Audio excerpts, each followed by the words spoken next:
શીતળા સાતમનું વ્રત। આ વ્રતની વિધિ એવી છે કે પવિત્ર શ્રાવણ માસની અંધારી સાતમ એટલે કે વદ સાતમના દિવસે સૌભાગ્યવતી સ્ત્રીઓ આ વ્રત કરે છે। સ્ત્રીએ સૂર્યોદય પહેલાં સ્નાન આદિથી પરવારવું, ઠંડા પાણીથી સ્નાન કરવું અને આખો દિવસ ઠંડુ ખાવું। આ દિવસે ચૂલો સળગાવવો નહીં। ચૂલો સળગાવનાર પર શીતળામાં ગોપાયમાન થાય છે। ત્યારબાદ ઘીનો દીવો કરી શીતળા માતાની વાર્તા કહેવી અથવા સાંભળવી। આ વ્રત કરનાર સ્ત્રી પરમ સૌભાગ્યને પામે છે। ધન, ધાન્ય અને સંતાન સમૃદ્ધિની પ્રાપ્તિ થાય છે। વાર્તા।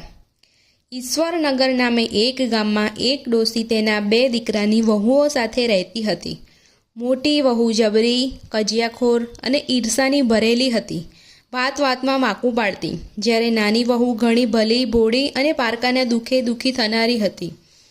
પવિત્ર શ્રાવણ માસ આવ્યો। રાંધણછઠના દિવસે નાની વહુ રસોડે રાંધવા બેઠી અને રાત સુધી રાંધતી રહી। પછી ચૂલો ઠારવવાનો વિચાર કરતી હતી ત્યાં પારને પોડેલો એનો નાનો છોકરો રડવા લાગ્યો। તેથી સાતે કામ પડતા મૂકી અને નાની વહુએ છોકરાને ખોળે લીધો। જરા આડા પડખે થઈ। દિવસ આખાનો થાક હોવાથી જરાક આંખ મળી ગઈ અને ચૂલો ઠારવવાનો રહી ગયો। અડધી રાત પછી શીતળામાં ઘેર ઘેર ફરવા નીકળ્યા। ફરતા ફરતા નાની વહુના ઘેર આવ્યા અને ચૂલામાં આડોટવા લાગ્યા। ત્યાં તો શરીરે ઠંડક વળવાને બદલે કાળી લાઈ લાગી અને શીતળામાં દાઝી ગયા। આથી માને ઘણો ક્રોધ વ્યાપી ગયો। તરત જ નાની વહુને શ્રાપ દીધો, હે મૂર્ખ સ્ત્રી, જેમ મારું શરીર બળ્યું તેમ તારું પેટ બળજો। નાની વહુ સવારે ઉઠી ચૂલા તરફ નજર કરી તો ચૂલો સળગતો હતો અને પડખામાં સૂતેલો છોકરો બળીને ભડથું થઈ ગયો હતો। નાની વહુની આંખમાંથી શ્રાવણ ભાદરવો વરસવા લાગ્યો। એ જાણી ગઈ કે જરૂર પોતે શીતળામાના દોષમાં આવી છે। માતાએ શ્રાપ આપ્યો છે।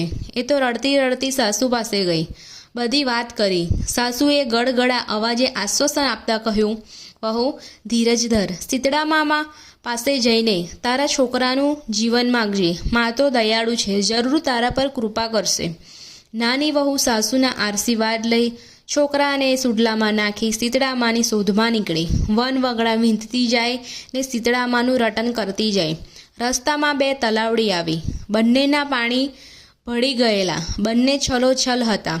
કાંઠે પક્ષી બેઠેલા, પણ કોઈ પાણી પીવે નહીં। મનુષ્ય કે પશુ, પંખી કે પારેવા, જે કોઈ આ 2 તલાવડીનું પાણી પીતું એ મરણને શરણ થતું।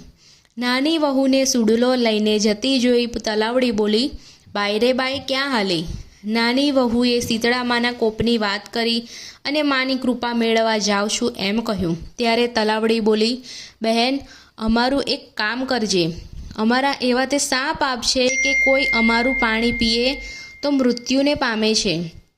માં મળે તો અમારા દુઃખનું નિવારણ પૂછજે। નાની વહુ હા પાડીને આગળ વધી। રસ્તામાં 2 લડતા આખલા મળ્યા। બંનેની ડોકે ઘંટીના પડ બાંધેલા। નાની વહુને જોઈને પૂછ્યું, વહુ ક્યાં હાલી? નાની વહુએ શીતળામાના કોપની વાત કરી ત્યારે આખલા બોલ્યા, અમારું એક કામ કરજે, અમે સદાય લડ્યા જ કરીએ છીએ, અમારા પાપનું નિવારણ પૂછજે।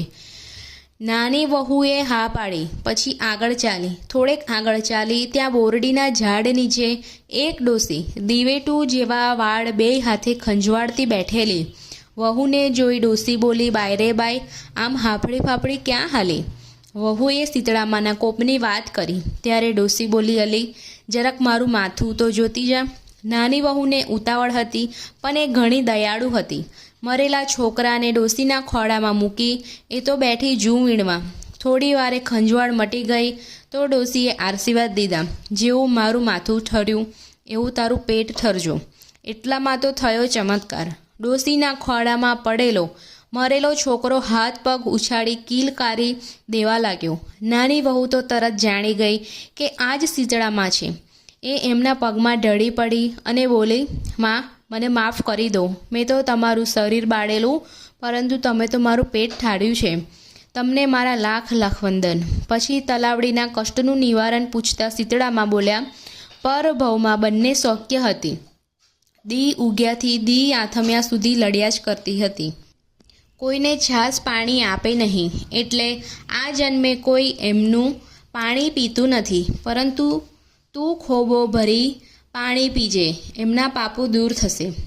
પછી નાની વહુએ આખલાના દુઃખની વાત કરી તો શીતળામાં બોલ્યા, દીકરી, પરભવે એ બંને દેરાણી જેઠાની ઈર્ષા અને દ્વેષથી ભરેલી હતી.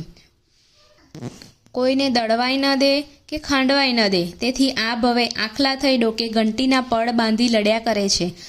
તું એમની ડોકેથી ઘંટીના પડ છોડી નાખજે, તેથી એમના પાપનો નાશ થશે.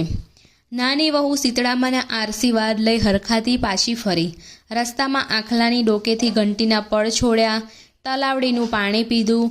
પછી દીકરાને રમાડતી ઘેર આવી. સાસુ તો છોકરાને જીવતો જોઈ રાજીના રેડ થઈ ગઈ, પણ જેઠાણીના કાળજામાં કાળી બળતરા થઈ.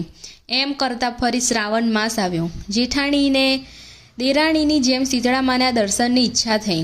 રાંધણ છઠે ચૂલે બેઠી અને રાત્રે ચૂલો ઠાર્યા વગર જ સૂઈ ગઈ. રાત્રે શીતળામાં ચૂલામાં આળોટવા આવ્યા, શરીર દાજ્યું, તેથી શ્રાપ દીધો અને જેઠાણીનો દીકરો ભડથું થઈ ગયો. સવારે દીકરાને મરેલો જોઈ જેઠાણી વિલાપ કરવાને બદલે ખુશ થઈ અને મરેલા દીકરાને સુડલે નાખી શીતળામાને ગોતવા નીકળી. રસ્તામાં બે તલાવડીએ એને ઊભી રાખી પૂછ્યું, બાયરે બાય ક્યાં હાલી? તો જેઠાણીએ નાકનું ટેરવું ચડાવતા કહ્યું, તમારે શી પંચાયત? દેખાતું નથી? મારો દીકરો મરી ગયો છે, તેથી શીતળામાને ગોતવા જાઉં છું. અમારું કામ કરીશ? તલાવડીએ પૂછ્યું. તો જેઠાણીએ 10 શેરીઓ ડોકું ધૂણાવતી ચાલતી પકડી. આગળ જતાં આખલા મળ્યા, એને નન્નો સંભળાવી દીધો. આગળ જતાં બોરડીના ઝાડ નીચે ચીથરેલી હાલવાળી એક ડોસી મળી.